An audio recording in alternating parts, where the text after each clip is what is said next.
I'm the middle sibling of 3. I have 2 brothers. They both grew up as scouts. My older brother made it to Eagle Scout. My little brother quit some time in Boy Scouts. But for whatever reason, my parents never forced me to become a scout when I was a kid. Which is weird, because I remember always being really jealous of my older brother Scott when my mom would bring me along to the Pinewood Derby contests and celebrations and such. But the thing that I was always the most jealous that I missed out on were the campouts. When the troops would go out into the wilderness and camp out for a whole weekend. I went along for the drive once or twice, and I saw them all setting up, doing campfires and such, but being younger and also not part of the troop, I don't think I was allowed to stay. So I'd go home with my parents. My jealousy of these campouts was mainly towards my older brother because I was growing up watching him prepare for these camping trips. Before every trip, he'd be given a tent to take home and practice setting up in the backyard. Even though I was only like 7 or 8, I remember so clearly how eager I was when I hatched the idea to do a little backyard camping. Basically, we set up the tent in the backyard and sleep in it overnight.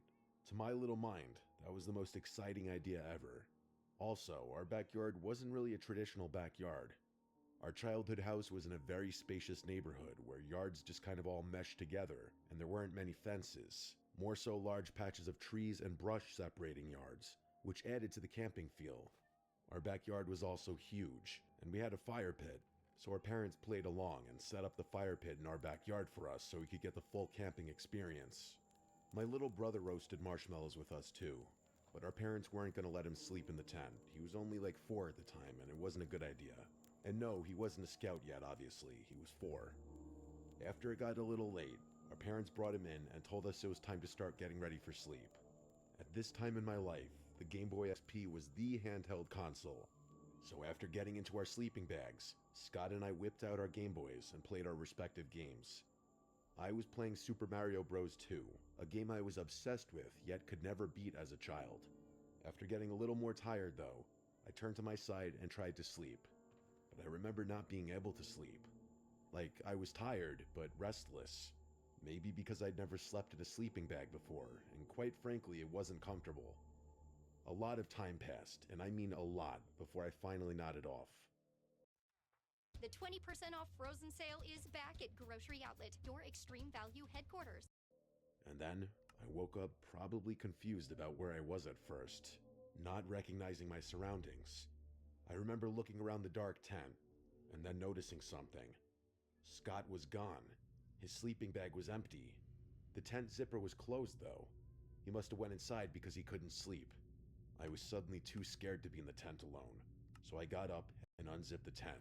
But before crawling out, I did a little innocent peek outside simply because I was too scared to run out through the backyard without checking if the coast was clear. But it was not. I saw someone sitting by the fire pit in the darkness. It wasn't Scott. It was a grown man. He was facing the tent, and surely he had to have seen me. I gasped and zipped the tent back up and crawled back into my sleeping bag as if that piece of cloth was any form of protection. I stayed completely still inside my sleeping bag. The tent was almost completely dark, just a faint gray from the moonlight coming through the fabric. I don't know what was going through my mind at that point, but I do know that I wanted to call out Dad, just hoping that it was my dad. But I knew it wasn't. I got a look at the man, even just briefly, and if it were my dad, he'd have acknowledged me poking my head out of the tent. And that's when I heard the chair by the fire pit shift. I was shitting bricks, hoping the man didn't get up, and if he did, that he wasn't coming towards the tent. But I could see a shadow now on the other side of the tent blocking some of the moonlight. He was right outside. Somehow, I thought if I didn't move, maybe he would think the tent was empty. Then I heard the zipper, very slowly dragging downward. It only moved a few inches. The opening was small, but it was enough. I couldn't help it. I turned my head just slightly.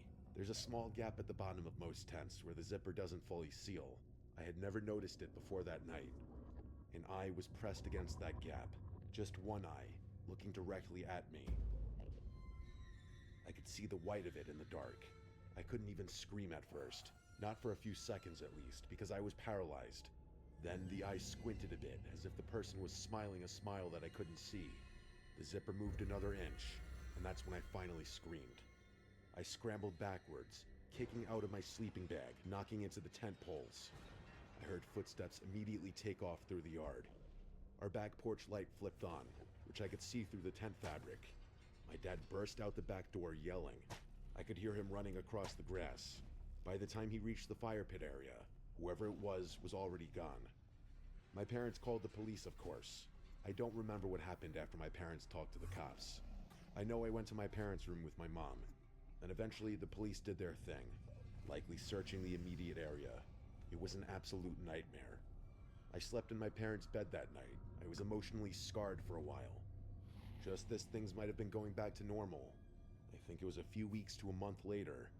This part is what really hammers the nail in the coffin for this experience being something I can never forget. I went to Catholic school, and during lunch we'd have a short recess in the schoolyard, which was all concrete. The far end of the schoolyard was fenced off and looked towards the street.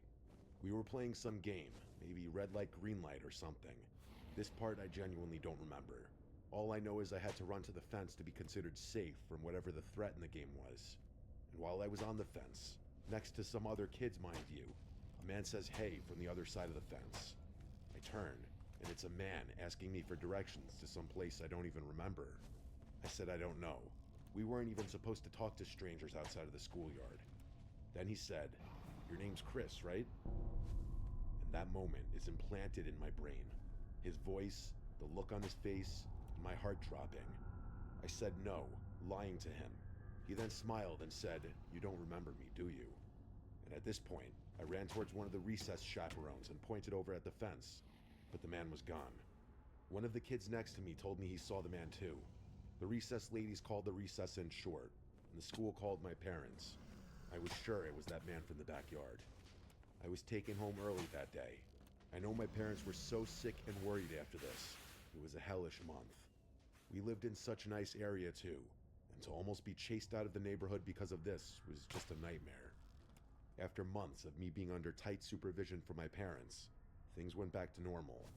I can't express enough, though, how much it still pains me in my chest, thinking about how I could be dead today if that man had somehow successfully taken me. And it makes me sick, wondering if he was ever successful in whatever he was trying to do with someone else.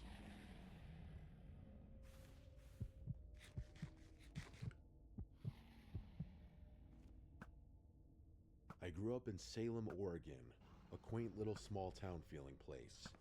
I moved out when I was 21, buying my first house about 50 miles out from Salem. I furnished my first house with a mix of stuff for my parents, their friends, and a bunch of stuff off online marketplaces and apps. I was driving a Ford Raptor at the time, so lugging stuff around was thankfully very easy. On Facebook Marketplace one day, I found a listing selling a bunch of good-looking stuff. The ones in the listing that caught my eye were this cream-colored sectional couch that looked pristine, and this Cannondale brand mountain bike. I didn't have a bike at the time, and where my house is, having one is perfect for exercise. The other stuff on the listing didn't really interest me. The listing itself was just sort of a digital yard sale. I contacted the seller, and we did a little typical back and forth. He was pretty short and straight to the point with his answers, and surprisingly easy to negotiate. He agreed to a slightly lower price, and he said I could come pick the stuff up later that night.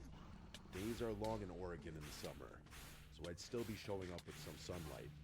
I banked on having to do a couple trips to transport the sectional couch due to its size.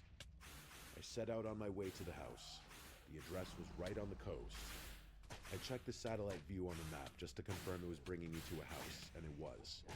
Based on the map, there was a long trail or driveway that veered off the road towards a huge open property with a big-looking house, and then in the backyard was a literal drop-off to the ocean. All I could think was, no wonder these people were selling all this stuff for so cheap.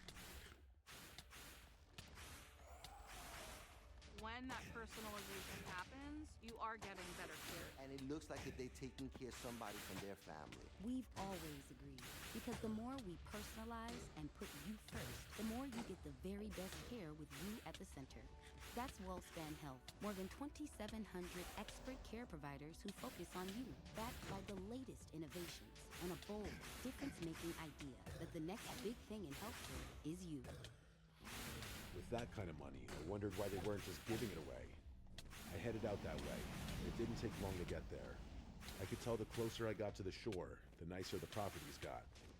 And and then I turned onto the last road before I'd be turning onto the driveway for the house. This road was long, and was lined with woods on each side, and then I passed the occasional driveway leading to probably a cliffside mansion. Eventually, I made it to the turnoff. It was a tree-lined dirt road, or the driveway, I guess you would call it. About 10 seconds in, driving down this driveway, it opened to this massive clearing. The driveway went on a slight incline leading to the house at the top of this hill. I pulled up next to this older sedan. It was like a Mercury Sable or something. It did not match the house at all. Like, this house looked like it belonged to a millionaire, and this car was a piece of shit. I went up to the front door, ready to ring the bell, but there was a yellow post-it note on the front door, and it said on it, "Doorbell broken, please use back door." Weird, because I could have just knocked, but I obeyed. As I walked down the front porch, I messaged the guy on Messenger that I arrived and was going around back. I walked around the side of the house, looking at each window as I passed, but the blinds all seemed to be closed. I got to the backyard, and it was crazy. It actually overlooked the Pacific Ocean. I walked up the back deck to go knock on the back door. It was a sliding glass door, but there was some kind of sliding blind that was closed, so I couldn't see inside. I knocked on the glass. I stood there for a minute, then knocked again. I looked down at my phone to see if he answered or read my message. Neither. I went to go sit on one of the chairs on the deck and spun it around to stare at the sunset and the view of the Pacific. It was a surreal view. I kept checking my Messenger app and following up with the guy, but he wasn't answering. I triple-checked that I had the right address, and I did. Plus, the note on the front door confirmed that. I decided if he was in the shower or occupied or something, I'd at least go walk over to the cliffside and get a picture of the view. I did just that. I walked down the deck, then down the seemingly freshly cut grass to the cliffside. Taking in the view, I daydreamed about one day being able to afford a place like this. I started walking back up to the house, but stopped maybe 3 steps in when I realized every single window now had their blinds open, and there was a person standing at each window, standing as still as statues. I didn't know if what I was looking at was some kind of prank or not. I walked a little closer, and the moment I said, "Nope, I've seen enough," was when I realized every single face was smiling. I honestly couldn't tell if they were mannequins or not. That's how still they were. I decided I just needed to get to the car. I did a light jog around the side of the house again, and that side window that I mentioned that also had its blind shut before was now too lifted, and there was someone at this window as well. I didn't know what was going on here, but I had to get out. As I got to the front, I got back in my car, and I didn't even look at the front windows. I didn't even want to know if there were people at these windows too. I reversed all the way down the driveway, and regrettably, I did at one point take a curious look ahead at the house. The front door was open, and there was a person standing on the front porch with his hands in his pockets, watching me drive away. It didn't matter. Everything about this was a red flag. I was out of there in a minute and down the road. The guy never opened or responded to my message still. I decided to turn into the closest neighbor's house driveway and knock on the door. They answered, and I explained the bizarre and disturbing situation I just encountered, and I pressed them about any info on their neighbor. The man who answered, who I'll call Tom, was shocked, because he's close friends with the guy next door, and he said he's hardly ever in town, and that he wouldn't set up some kind of elaborate prank like that. He called his neighbor on the spot, and the guy picked up. Basically, the conversation went as follows from what I remember. "Hey Jim, it's Tom next door. Listen, I got someone at my front door right now saying you invited him to your house to buy stuff, but you pulled some kind of scary prank on him with the windows and stuff." And there was a pause before the Tom guy said, "What are you talking about?" From here, I stepped in and explained everything from the Facebook ad to my arrival there to the people at the windows. He now sounded very concerned because he said he wasn't home this week. I did my best to describe every detail, including what the man on the front porch looked like, as well as the sketchy car. He asked me to take his number so he could contact me after the police investigated. After that, I left. I went home. I really didn't have it in me to commit 2 hours to some police investigation that didn't concern me, truth be told.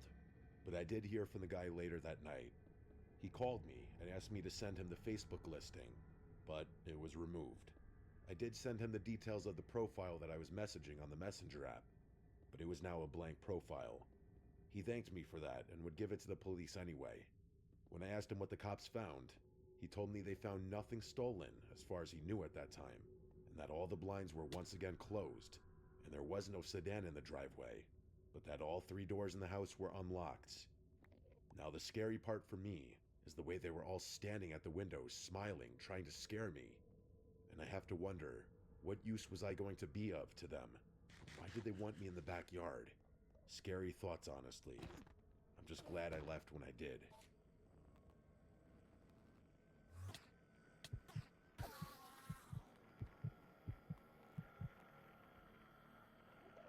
I live with my parents in Murraysville, Pennsylvania. My parents were gone one weekend, so I decided I was going to have a bunch of people over in the backyard for a mini pool party. We have a pool house and an in-ground pool back there. It's perfect for parties, even though I rarely get a chance to throw anything. The rest of the backyard is a little bit of grass and then the woods behind the pool house. It's a very private backyard. Usually. You'll see what I mean soon. So the little party I planned was for Saturday night. Earlier that day, I was setting up outside. It was a little cloudy out, but since it was going to be a night party, that didn't really matter. The woods behind the pool house are pretty big. They go at least half a mile back before they reach another backyard. So there should really be no one walking through them. It's also our property. There are no trails or any reason for anyone to be back there. I was bringing out folding tables for beer pong and refreshments and setting them up when I heard a cough come from the woods.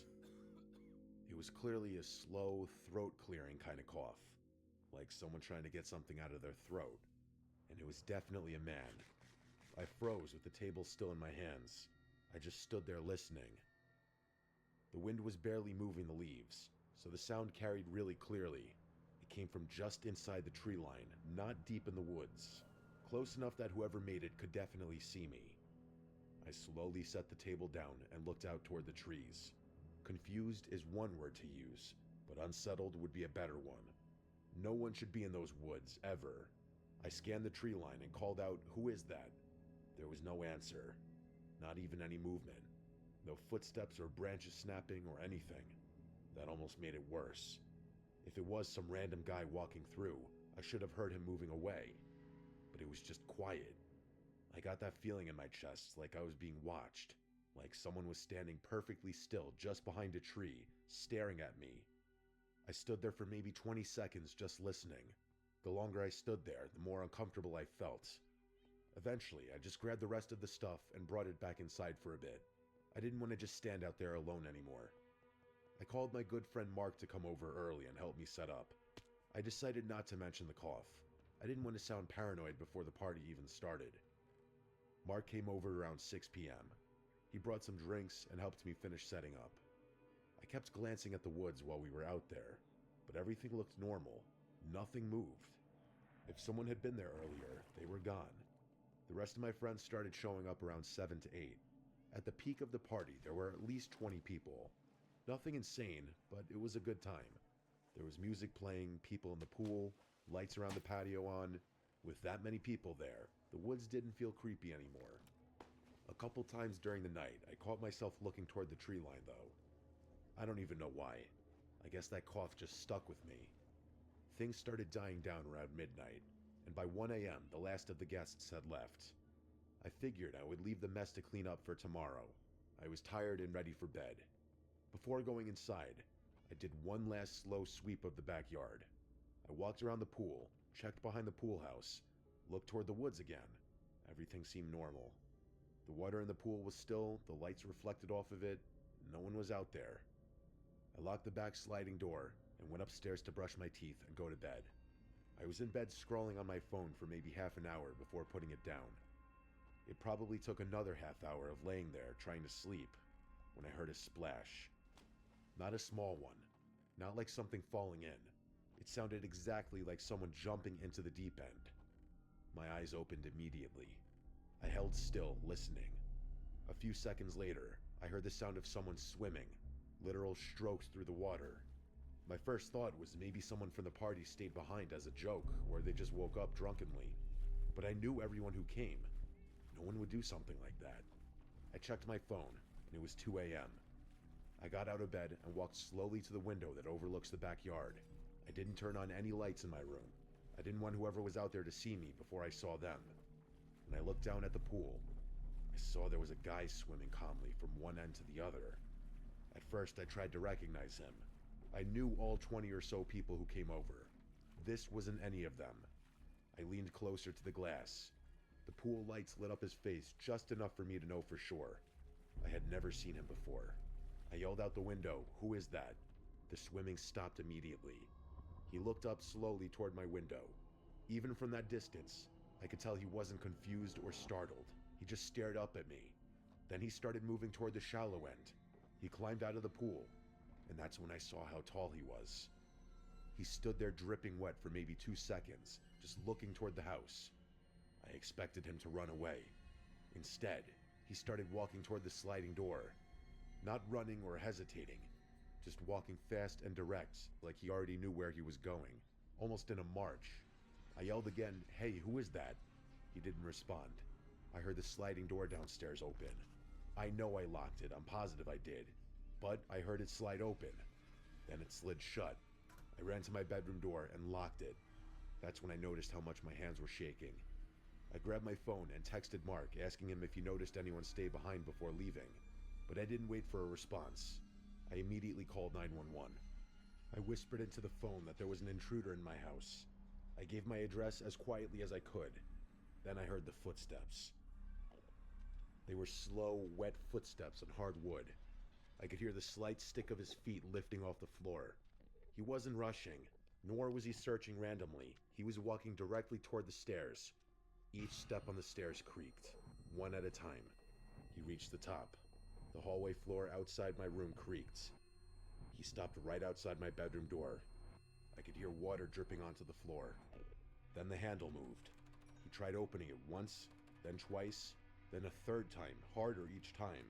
When he realized it was locked, there was a long pause. The 911 operator was saying something, but I had the phone set down. I could barely focus on what she was saying. Then the guy knocked on the door, 3 slow knocks. I picked up the phone and put it on speaker.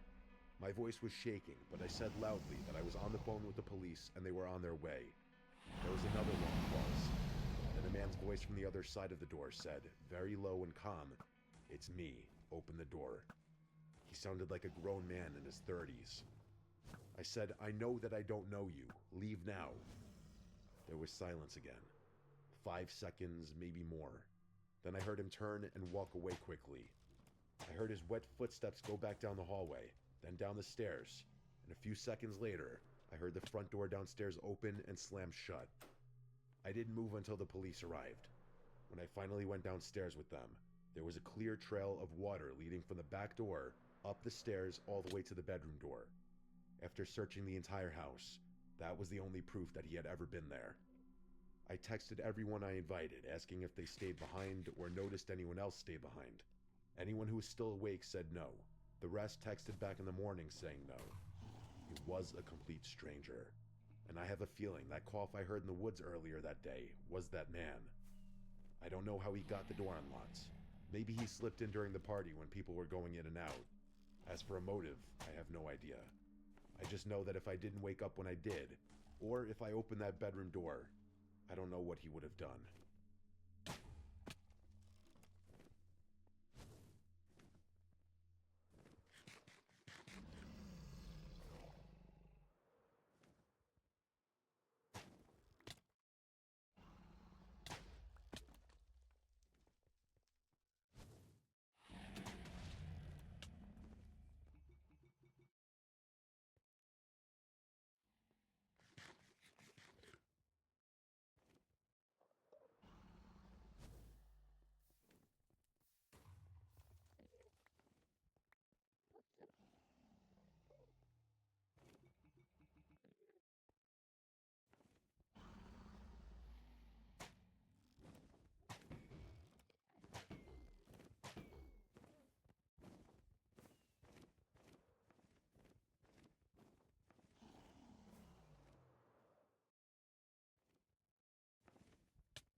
I never thought I'd see half the town show up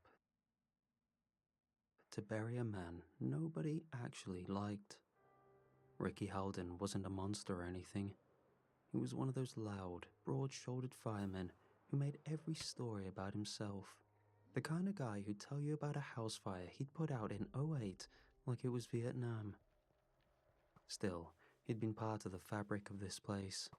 And in small towns, even the people you don't love feel like pillars. But the mood at his funeral wasn't grief. It was fear. There were no tears.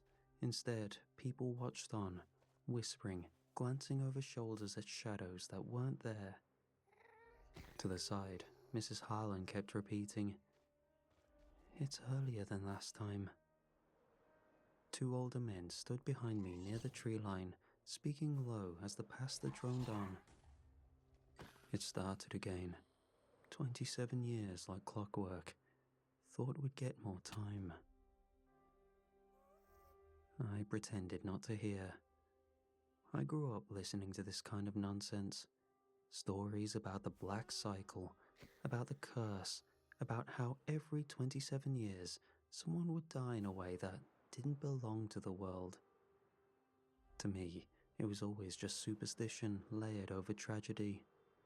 Small towns loved patterns, even if they had to invent them.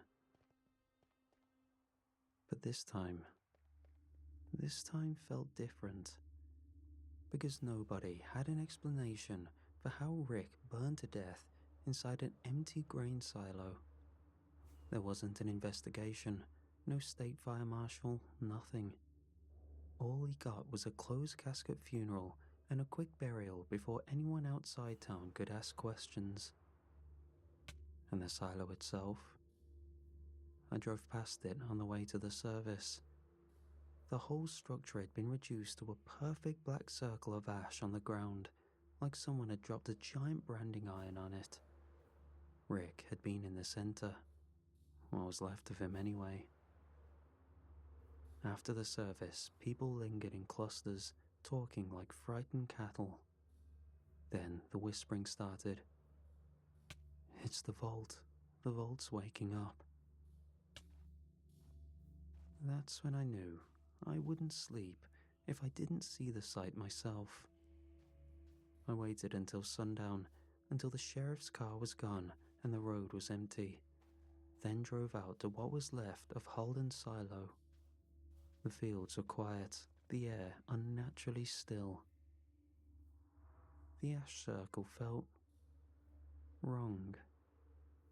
It didn't look charred in the way you'd expect, more like the ground had melted. I crouched, brushing my fingers across the surface.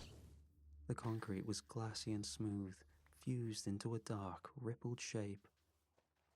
And in the center, where Rick had died, the scorch marks curved into an oval, wide at the ends, narrow in the middle, jagged around the edges, almost like teeth, a mouth, an open one. I stood slowly, feeling a cold bloom in my chest, like recognition, though I didn't know why. I left before my mind could make sense of what I'd seen. That night, I dreamt I was underground. I wasn't buried in dirt, buried in bone, in a coffin made of interlocking teeth. And above me, something massive exhaled, something waiting and hungry. I didn't go to work the next day. Every time I closed my eyes, I saw that shape burned into the silo floor, those jagged edges, that impossible symmetry, like a fossil of something that had taken a bite out of the world. So, instead of clocking in at my job at the hardware store, I drove to the town museum. It was like an overgrown attic, cold, dusty, full of things nobody wanted to throw away or remember. I told the curator I needed to do some genealogy research. "The archives are downstairs," she muttered, barely looking up. "If anything bites you, It's not our liability. Nice. The archive room smelled like yellowing paper and mildew. Rows of metal filing cabinets containing stacks of old town ledgers and newspaper reels older than anyone alive in town. I started with obituaries. 1890s, 1910s, 1930s, 1950s. A pattern began to emerge before I even wanted to admit what I saw. Every 27 years, the death count spiked. An old man wiped out in a house fire, a pastor found hanged in his own church rafters, a child drowning in a lake during a drought. Just like the stories. Then I found the 1998 folder. It contained detailed council minutes, and they were terrifying. There were references to a selection committee and a recipient list. The names were blacked out with heavy ink strokes, but the phrasing was unmistakable. One entry read, "Consent acquired. The vault remains sealed." What vault? What consent? I flipped page after page, hands sweating, until I found a single note clipped to the inside cover. If the list is incomplete, notify the elders. No cycle can begin without unanimous selection. That was the first moment I felt something twist in my gut. Something had gone wrong this year. I pulled an old town survey map, spread it across the table, and started comparing landmarks mentioned in the minutes. A creek that dried up in the 60s, a road was rerouted in the 40s, an old settlement boundary. Then I found it. A place marked only once, in tiny, faded letters. Vault Mouth. It was deep in the woods, far beyond the main trails, so remote it wasn't on modern GPS. A place nobody talked about, a place meant to be forgotten. And, judging by the council minutes, deliberately avoided. I was stuffing the documents back into the folder when a chart slipped out. A folded piece of thick, brittle paper, looked like it hadn't been touched in decades. On it was a family tree of the original settlers of the town, with dozens of names and dozens of branches. Most of them were crossed out with red pencil.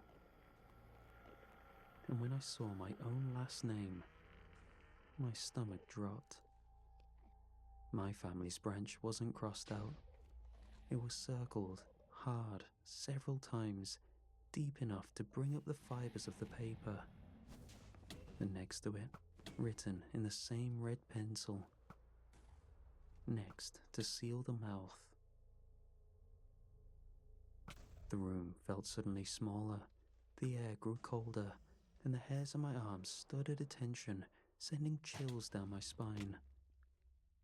I stood there, staring at that circle, that message, feeling like a hand had reached out of the past and grabbed the back of my neck. Whatever was happening now, my family hadn't just been a part of it. We were at the center of it. There were only 2 elders in town who had lived through the 1971 cycle, and one of them didn't talk anymore. The other was Dolores Kint. She lived on a faded yellow house on Birch Lane, the kind of place that looked like it should have caved in years ago, but by miracle stayed standing. I'd seen her at the grocery store sometimes, pushing an empty cart, mumbling to herself. Some said she had dementia, but I also heard she watched her entire family die through a single October. I figured both could be true. I knocked on a door, but there was no answer. I was just about to leave when a shadow moved behind the curtains and the locks clicked. 1, 2, 3, 4. She opened the door just wide enough for one eye. "You're the Moorcroft boy," she said. I didn't correct her. I wasn't sure if she meant my father or me. Her living room smelled like dust, medicine, and old, damp carpet. She shuffled around in slippers, muttering, "Tea, tea. Do I make tea?" When I told her I had questions about the past, she stopped moving. Just stopped. Her back stiffened, and she turned her head in a way that made my saliva taste like despair when I swallowed. "What year is it?" she asked. 2025? She sucked in a sharp breath. "That soon," she whispered. She wandered to a recliner and sat down hard, hands trembling. I pulled the chair across from her. "Dolores," I said quietly, "I need to ask about 1971, about your family, about the deaths." She didn't react until I said the word. Vaultmouth. Her eyes snapped to mine, clear as crystal, like the fog lifted all at once. "You should know that name," she exclaimed. "Only the chosen and the choosers know that name." "I found documents," I said. "Council notes from 1998, mentions of a selection committee." She let out a shaky laugh. "No one chooses anymore," she said. "That's why it's angry." Then her voice dropped to a rasp. "It doesn't want a person. It wants the choice. That's the pact." I swallowed. "What happens if there's no choice?" She leaned forward, gripping the edge of her chair with white-knuckled fingers. "If the town does not give, it takes, and it will keep taking until the mouth is full." Her eyes suddenly darted to the window, like she expected something to be peering in. Then her expression changed, went blank, fog rolled back in. She looked lost. "What were we talking about?" she murmured. "Do I know you?" I stood to leave, but before I could make it 2 steps, her hand shot out and grabbed my wrist, hard. Her voice was clear again, sharp, urgent. "Say it out loud, a name, with intent. It listens." Then, like a switch flipped, her grip loosened and she sank back into the recliner, staring at the far wall. Her mouth moved silently, like she was praying to something that wasn't God. I left the house trembling. As I stepped onto the walkway, the sound of screeching tore down the street, then a horn, followed by a sickening metallic crack. About 50 yards away, a car had slammed into a telephone pole. The front end was crumpled like an aluminium can, steam billowed from the engine. But what shocked me wasn't the crash. It was the open driver's side door, swinging gently. No one was inside. There wasn't a trail leading away, no blood or body from the impact. A shiver crawled up my spine. This wasn't the first death. This was the beginning of something feeding.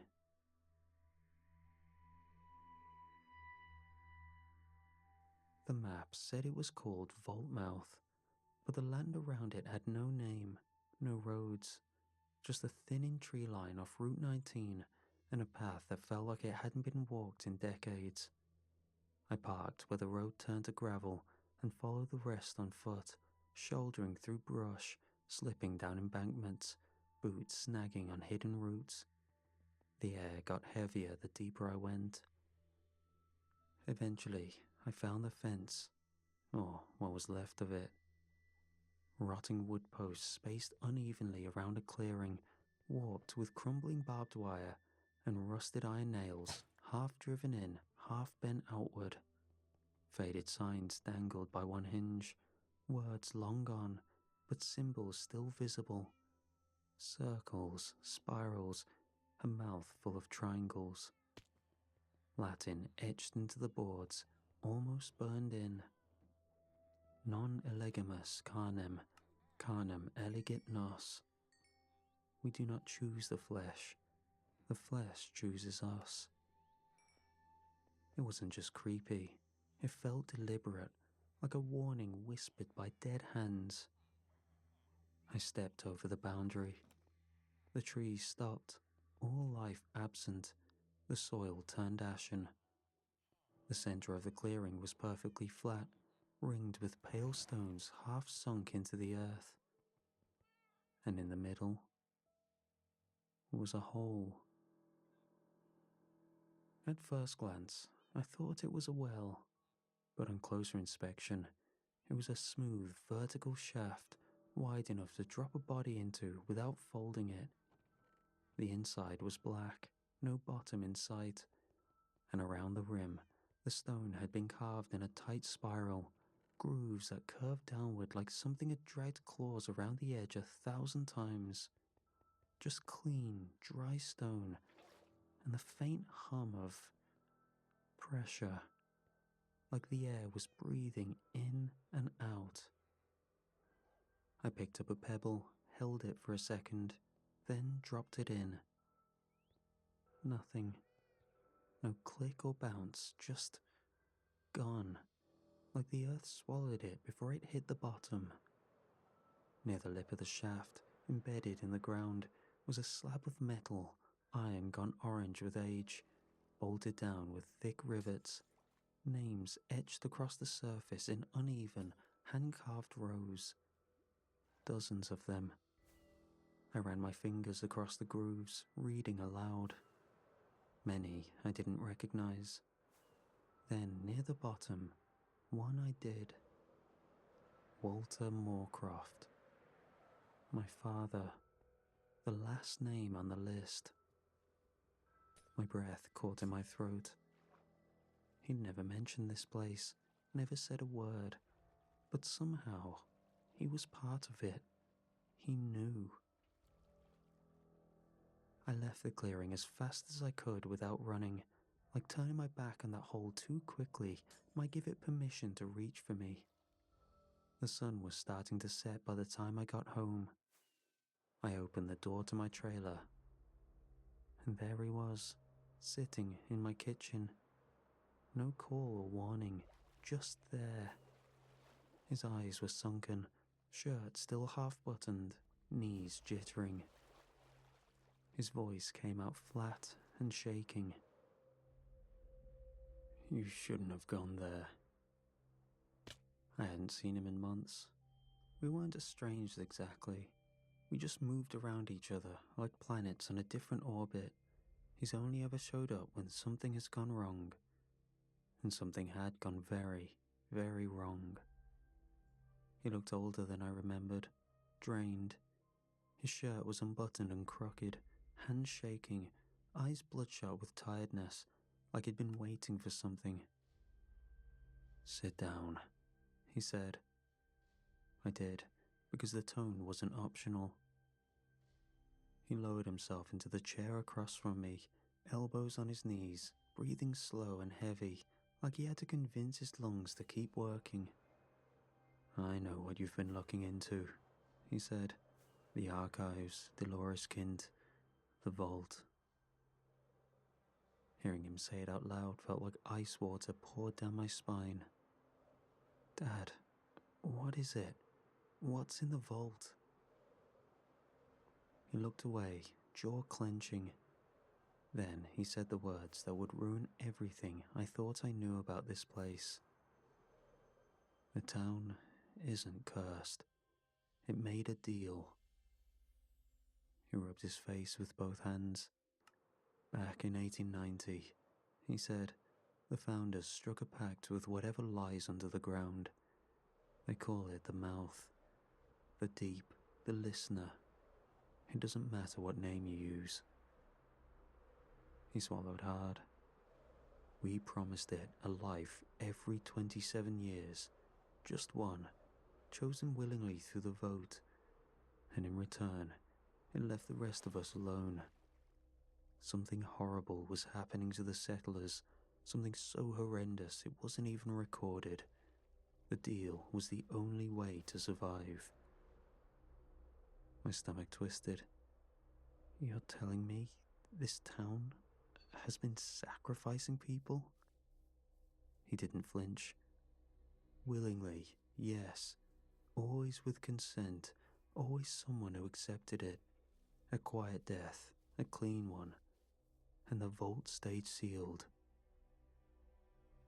I must have made a face because he added, You think they wanted to make a deal? That they didn't try leaving? He shook his head slowly. People did leave. In the early years, whole families packed up wagons and tried to outrun it. Didn't matter. Wherever they went, something followed. Things would start to happen. The crops would rot, the ground would go dry, children would get sick. And then... He held up one trembling finger. One death, always one. Something final, like the mouth needed to remind them, you can't cheat hunger. You can only feed it. He leaned back, jaw tight. That's why they settled it in 1890. Not to keep people in, but to keep something from following them out. I shot to my feet in shock. I know what it sounds like, he snapped. I know. But you weren't here for the years when the vote didn't happen, when people doubted, when they resisted. His eyes had gone distant. Those years were hell. I paced the room, trying to process it all. So, what happened this time? I demanded. Why did the fireman die? Why are people disappearing? What changed? My dad leaned back and stared at the ceiling as if the answer was written there. This year, he said quietly. Nobody could agree. I stopped moving. The council argued for months. Half the elders died off. The younger generation doesn't believe. They think it's all folk tales. He let out a bitter laugh. Turns out, belief doesn't matter. Responsibility does. Then, softly, there was no vote, no selection, no name offered. I felt my mouth go dry. So, the fireman was taken, Dad said. But it doesn't count. It wasn't a willing offering. He leaned forward, eyes burning. It has to be chosen, not just a death. The words sank into me like hooks, because suddenly the pattern made sense. The random vanishings, the crash, the way the air felt charged and wrong. The pact had been broken, the vault was hungry, and there was no offering to stop it. I sat back down slowly.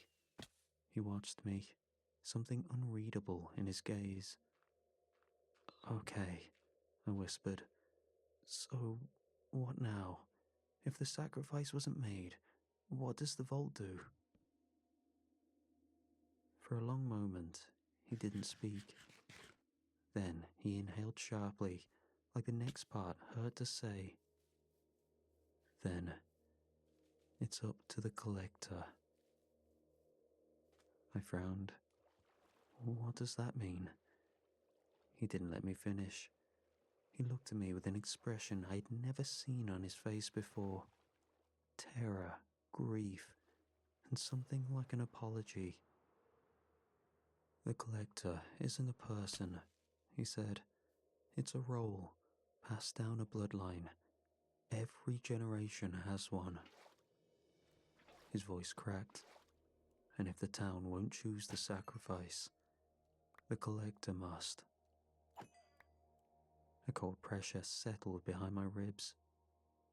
No, I said. Dad, no. You're not saying.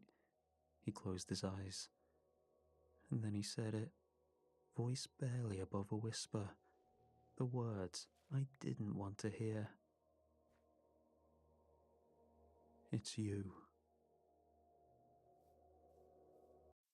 At Walden University, I get the W, earning my nursing degree to help me provide the best leadership and care. With expert faculty guidance, real-world experience, and the practicum support I need. Plus, flexible schedules so I can balance my personal and professional. After my father left, I didn't sleep. I sat at the kitchen table, thinking about the name etched into that rusted iron plate. Walter Moorcroft. My father, the previous collector, now passed on to me.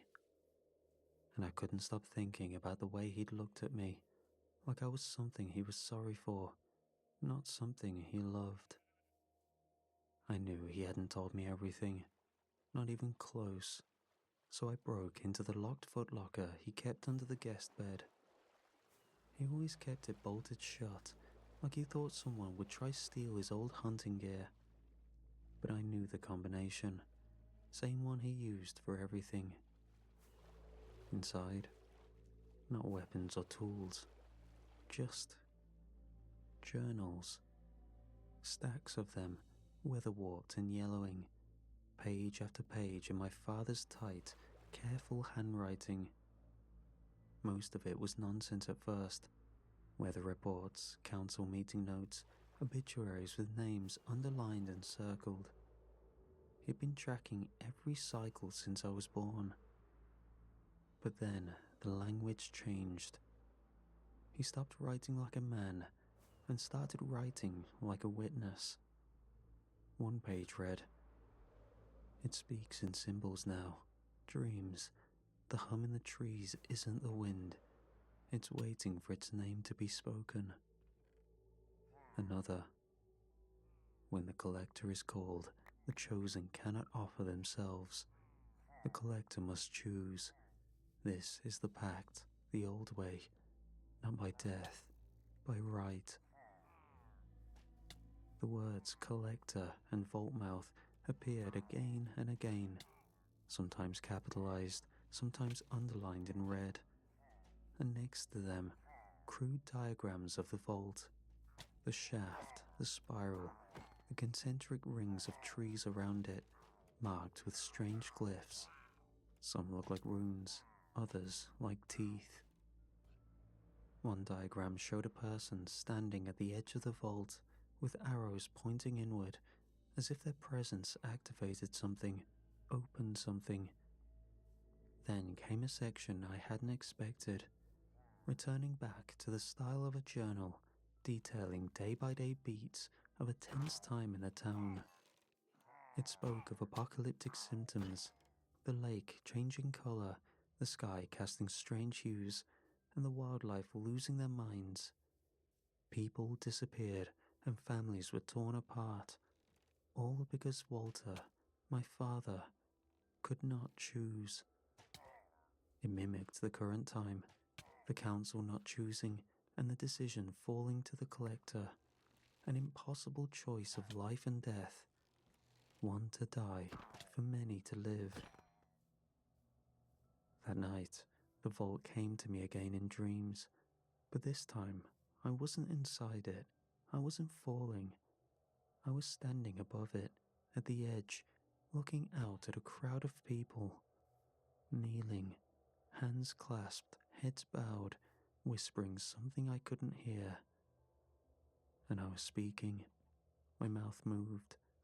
My voice was not my own. And the vault opened.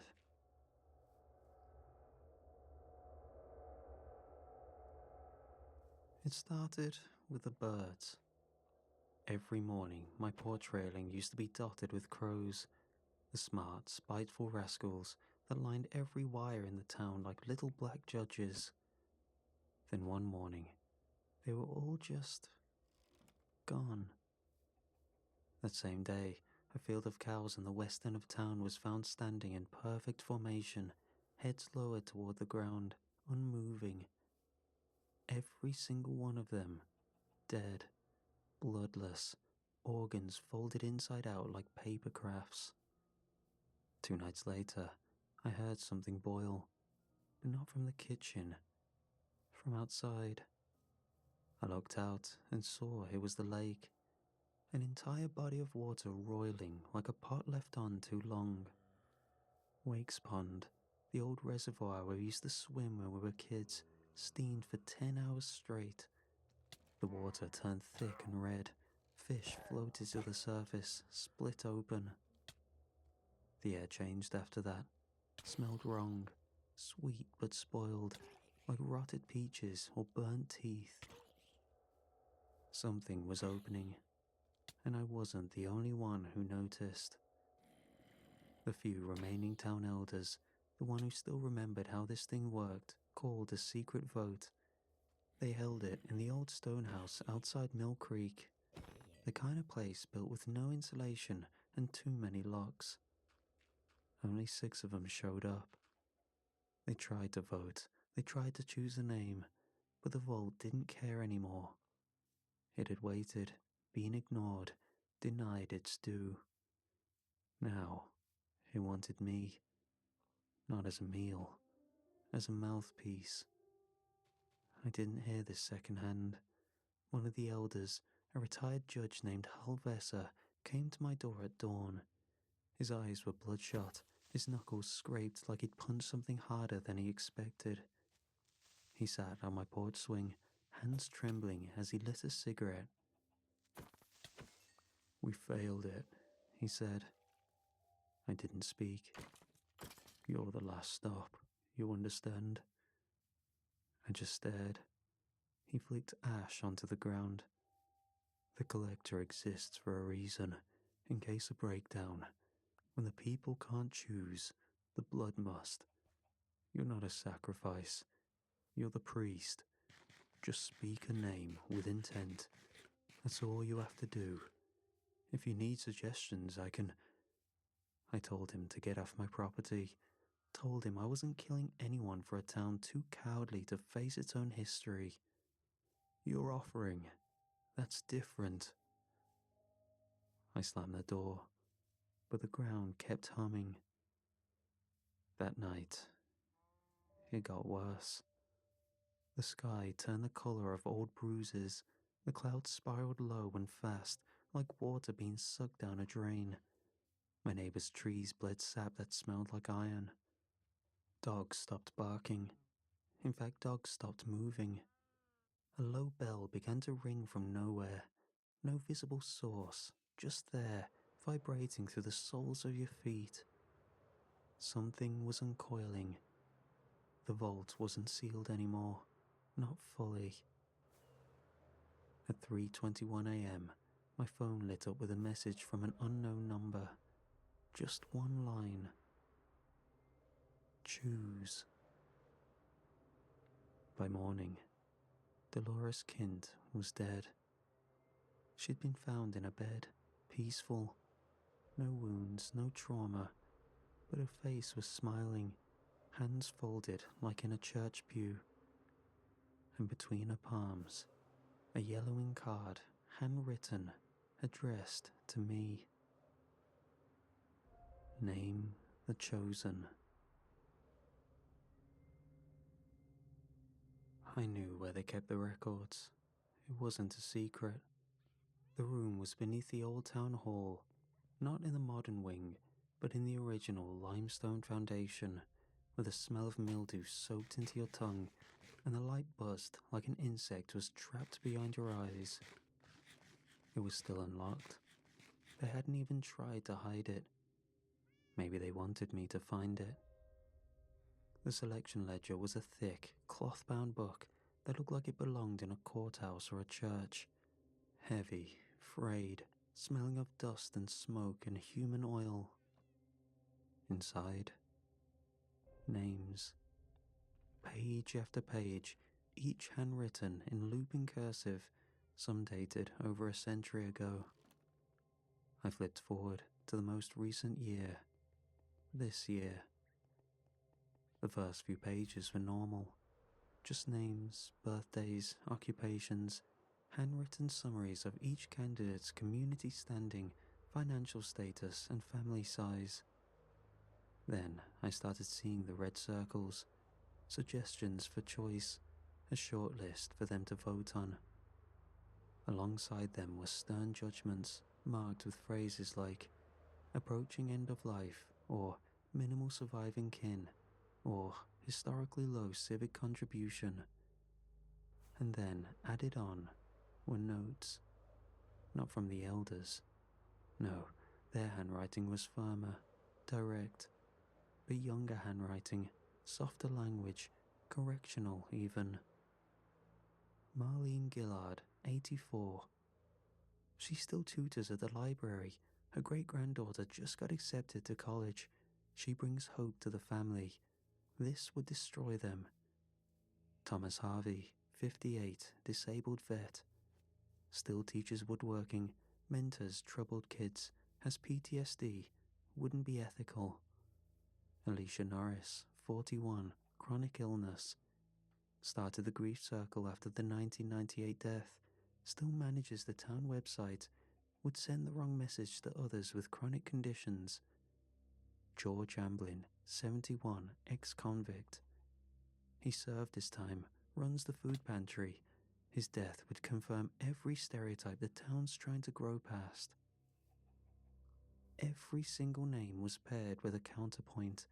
Every sacrifice was dismantled by empathy. The deeper I read, the angrier I felt. Not at them, but how familiar it was. How easy it is to rationalize inaction when action feels monstrous.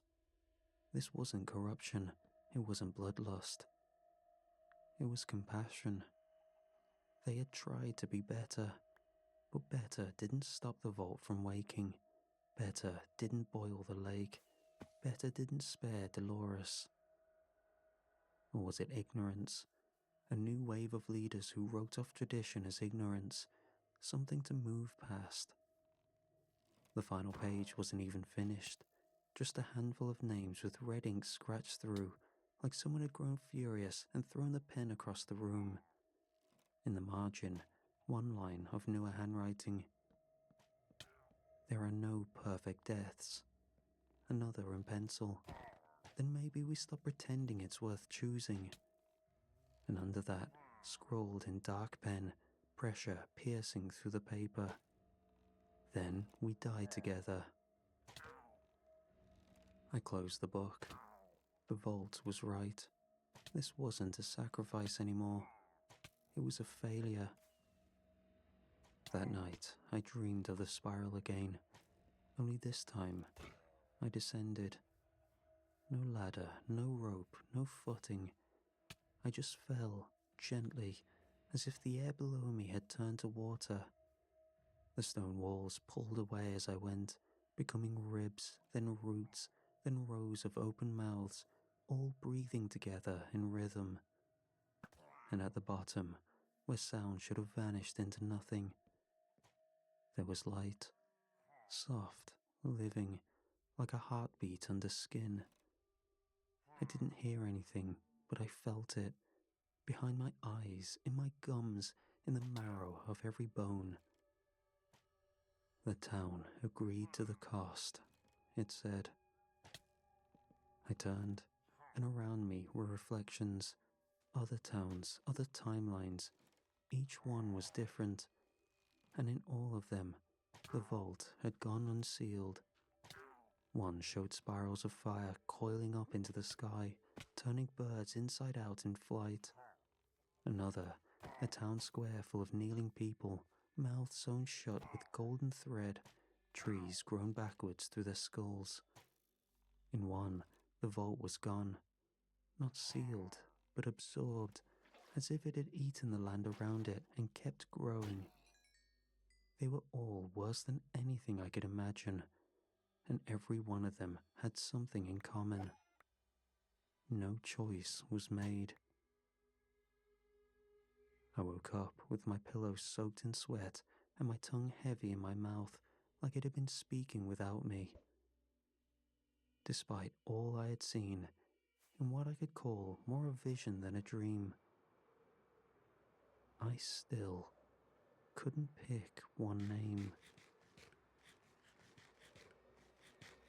I didn't call a meeting, but they came anyway. One by one, the elders filed into my living room. Some looked resigned, some looked angry, some looked like they hadn't slept in days. And behind them, the younger council members slunk in with a stink of guilt on their faces. No greetings or small talk, just expectation. Judge Vesser was the first to speak. "It has to be now," he said. "We've run out of time." Another, Miller, ran a hand through her hair, shaking. "You've studied the list. You've seen the sky. You know what happens if we don't—" My throat tightened. "I'm not choosing," I said. "Not one, not any of them." A long silence. Then something changed in the room. The faces of the younger members, those who had written all the gentle notes in the margins, all the reasons why each circled name shouldn't be chosen, shifted. The sympathy drained, the humanity dimmed. A man named Devlin stepped forward, jabbing a finger at the ledger on my coffee table. "Just pick someone from the marked list," he snapped. "Anyone. Marlene is old, Norris is sick, Elroy's basically retired. It doesn't matter. Just choose." These were the same people who had written, "She's a pillar of her family. He volunteers more than anyone. She gives hope to the community." Now they spoke like accountants balancing a ledger. "It's between them or us," Devlin said. "Don't act like it's complicated." Something inside me curdled. I shoved the ledger away, sending it skidding across the floor. "If you want a name so bad," I said through my teeth, "pick one yourselves." "We can't," Vesser whispered. "It won't listen to us anymore. It only listens to the collector." "Well then, you're all screwed," I said, "because I'm not playing priest for a monster." The idea of getting blood on my hands to save these people, ready to condemn another, with a responsibility I didn't ask for, was too much. The room went dead quiet. Everyone stared at me like I'd just set the house on fire. But nobody said a thing. Nobody argued or moved. They just stood there, waiting, hoping fear would make me fold. And then, the door exploded inward.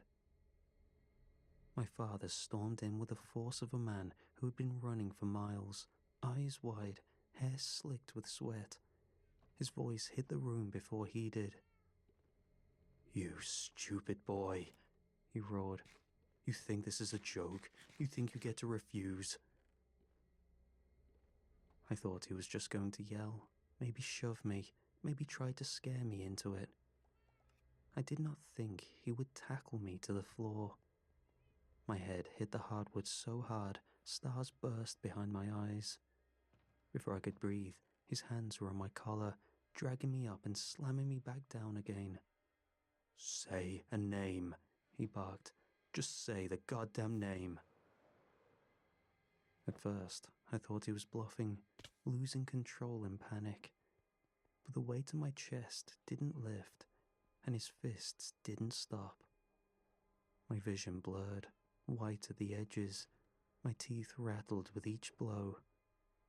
Behind him, the elders stood frozen, not intervening, not helping, watching things play out, not knowing which side to take. Some horrified, some relieved, watching action they must have dreamt of doing, but didn't have the guts. My father leaned close, breath hot on my cheek. "You're supposed to keep it sealed. You're supposed to be better than this," he snarled. "I had to do this too. Just do it." Another blow. My skull screamed. "No wonder your mother left. No wonder I left. You were always weak, always a disappointment, just like now. He wasn't trying to scare me anymore. He was trying to kill me. My ears rang, blood filled the back of my throat, the world tilted sideways. I felt myself slipping, consciousness slipping, dissolving, like the vault was already tugging at me. And in my delirium, one thought surfaced. I didn't have to choose from the list. I could choose the one trying to kill me. My lips moved before I fully realized what I was saying. I whispered. My father's name. Barely audible, cracked, broken, but true. The second the consonants left my mouth, the weight vanished. Gone. My father wasn't sprawled over me anymore. A soft death like a heart attack or stroke. He wasn't in the room. He wasn't anywhere. A moment ago, he was beating me into the floor. Now, there was only air and silence. A few of the elders gasped. One crossed himself. Another woman looked away, trembling. No one said a word, because they knew what I had done. And worse, they knew what it meant. The room emptied in minutes. No goodbyes, no reprimands, no condolences. Just fear. They fled like they expected the house to collapse the second they crossed the threshold. I was left lying on the floor, staring at the ceiling, my heartbeat hammering in my teeth. Eventually, I stood, walked to the window. The sky was clearing, the clouds unraveling, colors returning. The hum in the earth finally quiet. It was over. Just like that. My father was the sacrifice. The town was safe. For now. The town healed fast. That was the strangest part. In the weeks that followed, life returned to a rhythm. Not the same rhythm, maybe, but something close enough to pass for normal. The sky lost its bruised hue, the trees stopped leaning in, the power lines stopped whispering. People got up and went to work. The butcher reopened. The school held a bake sale. The lake was still red, but no one talked about that. The selection committee resumed their meetings, quieter now, fewer members, and fewer words spoken when they left those rooms. Once, I used to see them as elders, guardians, wise men and women holding ancient truths. Now, they looked like exhausted survivors, scared of what might come next. I never went back to their meetings. They never asked me to. But there was one thing left to do, one door I hadn't opened. My father's house sat just off the main square, tucked between two identical ranch-style homes. I'd driven past it 100 times without thinking. I don't know what I expected, but when I stepped inside, it was exactly what I'd feared. Sparse furniture, a sink full of old dishes, frozen dinners stacked like bricks in the freezer, a recliner with an ass groove too deep to undo, facing a TV tuned permanently to the sports channel. It was a life half-lived, lonely, mechanical, grey. I stood in that room for a long time. It smelled like dust, coffee, and a man who didn't know what to do with silence. And then I saw it. A folded piece of paper sitting on the coffee table. My name was written on the front in my father's blocky, stubborn handwriting.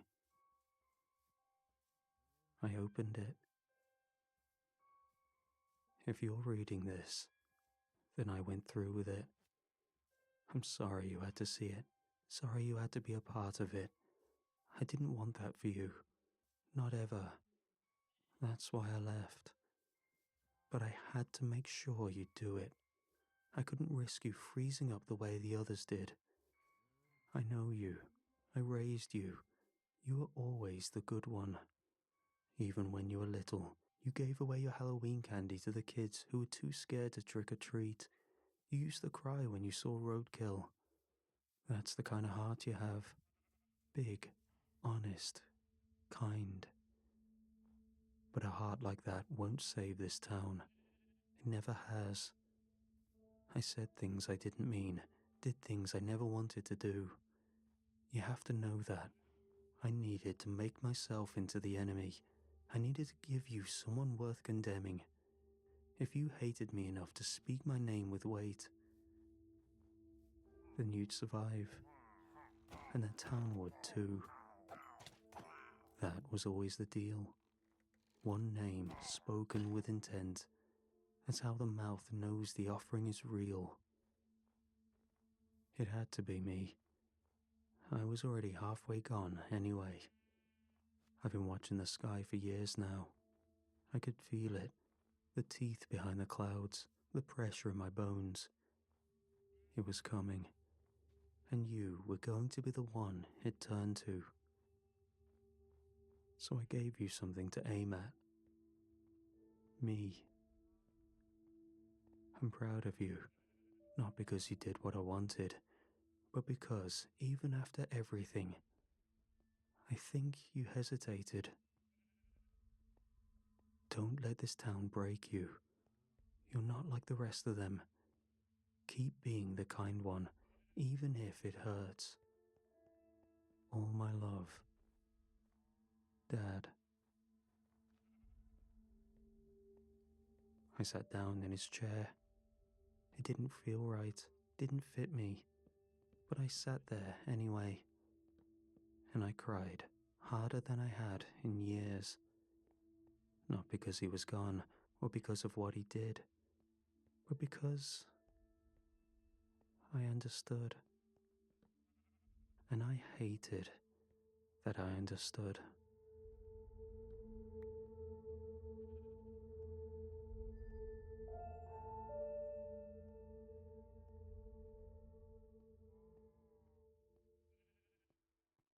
It's tax refund season, and Bob's is bringing the wow back. Get wow-worthy prices on best-selling pieces like my Playday sectional with pop-up sleeper for just $7.99.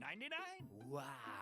I've even got flexible financing options on feature-packed bedrooms and Consumer Reports recommended mattresses. Whoa. And with tons of styles ready to